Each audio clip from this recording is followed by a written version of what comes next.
बिस्मिल्लाहिर्रहमानिर्रहीम। अस्सलाम वालेकुम नाज़रीन कराम, पहले आप ये वीडियो देखिए फिर इस पर डिटेल में बात करते हैं। भाईजान चले छोड़े छोड़े जोन भाई छोड़े यार छोड़े छोड़े खैर है। एक मिनट सर, आपके कहने पे ना बात सुने, सर ना होते ना तो आप जिस तरह का बिहेवियर कर रहे हैं प्रेस कॉन्फ्रेंस नहीं हो सकती है।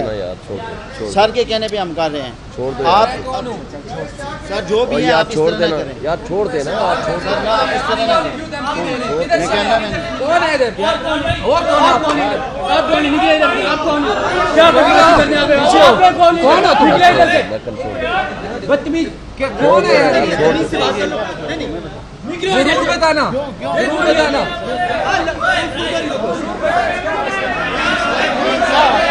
ओए नहीं लड़ो, नहीं कर रहा छोड़ रहा हूँ।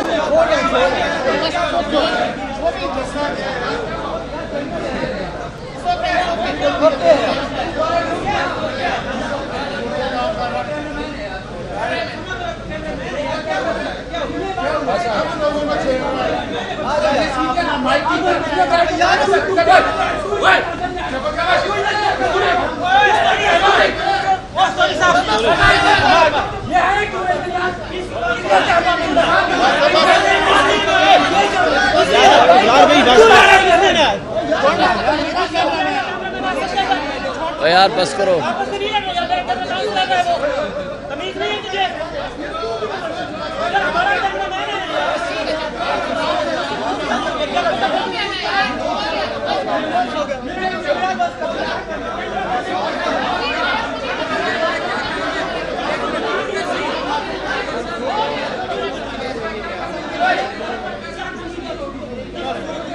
वो गया काम।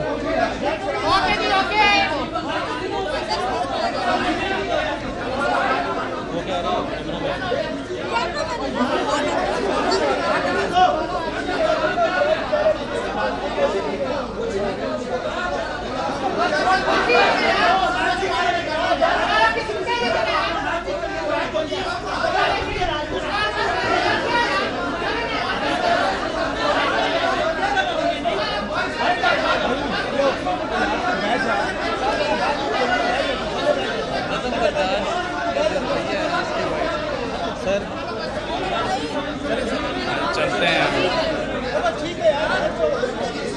इब्रार भाई, ठीक है यार।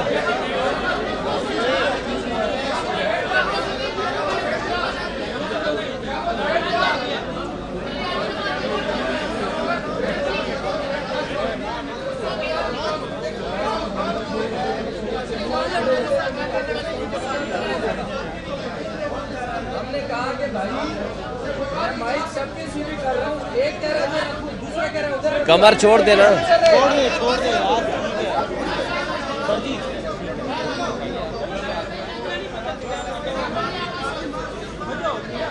बस यार तमाम भाई यार, बस यार बैठ जाओ नीचे, बैठ जाओ बैठ जाओ, थोड़ा साइड उधर इधर थोड़ा उधर। सबसे पहले तो मैं आप सारे दोस्तों को कहना चाहूँगा कि बर्दाश्त मुआशरे की बका और अदम बर्दाश्त मुआशरे की तबाही है। आज सोशल मीडिया के हवाले से जो हुकूमत की पॉलिसी है, मैं सबसे पहले उसको शदीद मजम्मत करता हूँ। पिछले कई दिनों से और खुसूसन कल से ना व्हाट्सएप काम कर रहा है, ना ट्विटर काम कर रहा है, ना आपका कोई फेसबुक काम कर रहा है, और असल वजह बहुत सारी और होंगी। असल वजह जो कल फॉर्म 45 डाउनलोड किए हैं और उसके ऊपर जो कमेंट्स आ रहे हैं और जिस तरह की बातचीत जारी है, वो मेरा ख्याल है उसको अवॉइड करना और आप सहाफ़ियों के सवालों का जवाब देने से कतराने की गरज से मेरा ख्याल है कि उन्होंने इसको डाउनलोड कर दिया है। जितने अरबों रुपए का रोज़ाना लॉस हो रहा है, ये जो कुछ इसके जिम्मेदारान हैं, मैं उनको वार्न करता हूँ कि क्या आप मुल्क के साथ मुहब्बे वतन हैं, क्या आप मुल्क से मोहब्बत करते हैं या आप मुल्क की तबाही डालना चाहते हैं। तो इसलिए ये ज़रूरी है कि तमाम कंसर्न लोग इसको फौरी तौर पर रिस्टोर करें और हाई कोर्ट के फैसलों पे अमल दरामद करें जो सिंध हाई कोर्ट ने ऑलरेडी इस पर फैसला दे चुकी है। दूसरी बात, जो आज सुप्रीम कोर्ट ने फैसला दिया है जुल्फकार अली भुट्टो रेफरेंस का, मैं उसको अप्रिशिएट करता हूं, मगर उसके साथ मेरे दो सवाल हैं।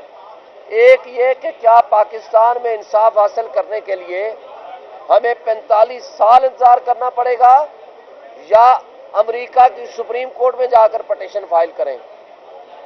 आज अगर आपने ये कहा है कि जुल्फकार अली भुट्टो को फेयर अपॉर्चुनिटी नहीं दी गई, तो आपने 45 साल लगाए इंसाफ देने में, और वो भी उस वक्त कि जिस वक्त वो डिक्टेटर मर चुका है, वो इस दुनिया में नहीं रहा और वो सजा एग्जीक्यूट हो गई।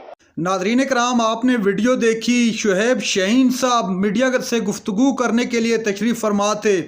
वो तज़किरा कर रहे थे अपने हलके के अंदर जो हालिया इलेक्शन हुए कि इलेक्शन के अंदर किस किस तरीक़ेकार के साथ धांधली की गई है। और इस प्रेस कॉन्फ्रेंस के दौरान आपने देखा एक नाखुशगवार किस्म का वाक़या सामने आया। शुएब शाहीन जब डिटेल बताने वाले थे, या उन्होंने जब जैसे ही प्रेस कॉन्फ्रेंस का आगाज़ किया था, तो उसी वक्त ये सिलसिला शुरू हो गया। एक अजनबी शख्स आया सामने, उसके साथ अच्छी खासी बहस हुई, और पास में अकब में बिल्कुल बैठे हुए शख्स है जो शुएब शाहीन के पास बैठे हुए थे, उन्होंने काफ़ी रोकने की कोशिश की कि हम आपको सिर्फ इसलिए बर्दाश्त कर रहे हैं कि हम अभी कोई आपसे इस तरह की बात नहीं करना चाहते। लेकिन उस शख्स के मुसलसल इसरार, आप कह सकते हैं इसरार पर जब तल कलामी बढ़ गई तो बात लड़ाई तक जा पहुंची। लड़ाई के दौरान आपने देखा कि उस शख्स को काफ़ी रोका गया, रोकने की कोशिश की गई। 3-4 बंदे और बीच में पड़े ताकि इनके दरमियान मज़ीद टकराव ना हो, एक दूसरे के गिरबान तक मामला जान पहुंचा। और नाज़रीन कराम, इस प्रेस कॉन्फ्रेंस के दौरान जो एक दूसरे को बातें कही गई, जो नाजेबा अल्फाज थे, एब्यूजिंग लैंग्वेज जिसे आप कह सकते हैं, वो यूज़ की गई। मेरे ख्याल से ये अच्छी नहीं है। आप नेशनल टेलीविज़न पर, आपको पता है कि प्रेस कॉन्फ्रेंस चल रही है, पूरी दुनिया देख रही है, पूरी दुनिया के अंदर हमारा क्या इमेज जाएगा, उसके बावजूद इन तमाम चीज़ों को बिला ताक रखते हुए आपने जो है इस तरह के अलकाबात से एक दूसरे को नवाजा। और बहरहाल इस तरह के फेल को, इस तरह के अमल को कोई भी सपोर्ट नहीं करता, और मेरे ख्याल से ये जो कुछ हुआ नहीं होना चाहिए था। ये मेरी नज़र में इस तरह का मामला पहली मरतबा हुआ है, और ये जो तरीक़ेकार होते हैं ये एक अच्छा इमेज इससे बिल्ट नहीं होता। इसके अलावा नाज़रीन कराम, आज चूँकि प्रेसिडेंट का इंतखाब था, और इंतखाब आप जानते हैं कि पाकिस्तान तहरीक इंसाफ के हमायत याफ्ता चकज़ई साहब वो इंतखाब हार गए, और वो हारना ही था चूँकि अक्सरियत इनके पास नहीं थी। और उनके जो मद्दे मुकाबल उम्मीदवार थे जनाब आसिफ अली जरदारी साहब, जो साबका प्रेसिडेंट भी रह चुके इस मुल्क के, और वो आज पाकिस्तान के एक नए सदर मुंतखब हो चुके हैं। नाज़रीन कराम, ये थी आज की हमारी वीडियो। चैनल पर जो नए, चैनल को सब्सक्राइब कर लें। अगली वीडियो तक के लिए अल्लाह हाफिज़।